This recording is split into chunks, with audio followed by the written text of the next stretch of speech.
Hey everybody, so I'm going to do spaghetti squash today because it is such an awesome nutrition option for many dishes. And I'm planning to do a different dish later today that will use the spaghetti squash, which I'll do that later as well. But to me, the spaghetti squash actually requires a different video, honestly. There's a lot of misconceptions out there. Oh, it just doesn't taste like pasta, blah, blah, blah, blah. And no, it doesn't. Actually, after you start using spaghetti squash instead of pasta, you'll find that you probably like it way more.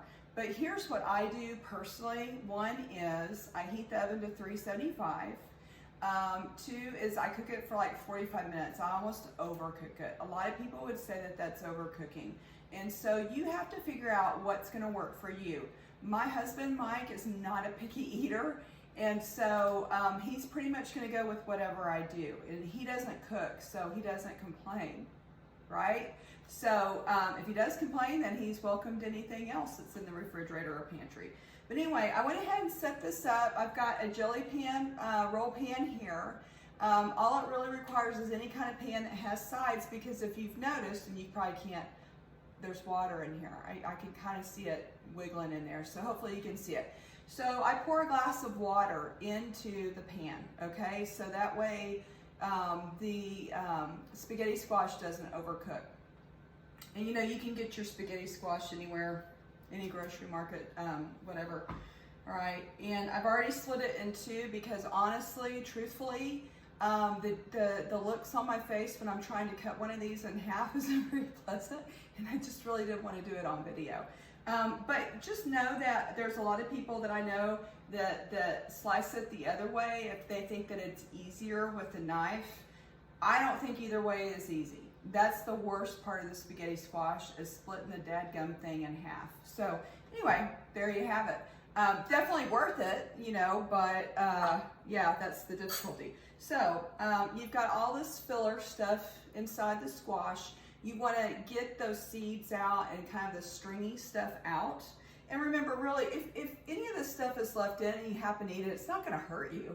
So it's not like you're preparing some kind of meat or something, you know, that you could get sick from. I don't think a spaghetti squash will grow into your abdomen, in your little tummy, like a tumor. So, you know, it's no big deal if something is left in there.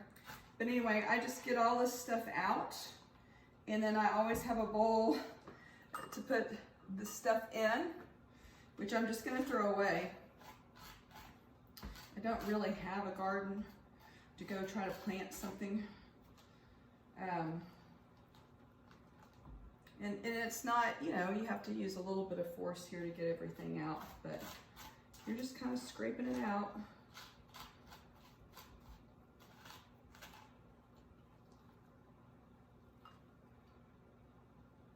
And just trying to get the rest of these seeds out of here. You know, and any of the really stringy stuff, if you can get it out, is good. Again, if you don't, that's okay. No big deal. Won't hurt you if you eat it. Texture may be a little bit funky. And other than that, okay. So, so now I kind of have the hollowed out boat of the spaghetti squash. And what I'm gonna do is, I have a little bit of olive oil here in this bowl, and it won't take much, the equivalent of maybe a teaspoon. And I'm just gonna brush it in to the squash. Doesn't require a whole lot. Get it here too on the sides of the squash. Okay, so I'm gonna get it around here too as well. All right, and then what I'm gonna do is I'm gonna put it face down, inside down, I guess, pit side down, into the water, into the jelly roll pan. And then I'm gonna do the same thing to the other one, and I'm gonna put it in the oven for 45 minutes. Now, if you're a person that thinks that that's too much, then you might wanna, you know, you're just gonna have to experiment with it. I just know that before, when I used to do it at, you know, 350 for 30 minutes, it just wasn't enough. It was just a little too crunchy for me. So if you need to kick up the heat, if you need to cook it a little bit longer, then do that. That's the joy of cooking, right? You're cooking for yourself. So, and that's about it, just to cook the spaghetti squash. And then when it comes out, I'll show you how to get the fork in there and get those really cool little noodle strands out. Okay, have a good day. Okay, so now the squash is out of the oven. It's been here cooling for, I would say, at least 30 minutes. I would highly encourage you to let it cool. It'll be pretty hot. So, and then when you're trying to scrape the threads out of here, I don't know what it's called. I'm calling them threads, but that can't be right.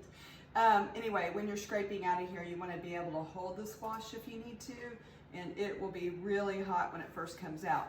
So anyway, you just take the fork and you're just pulling away the flesh from the squash. And so now you have your little spaghetti strands. So yummy.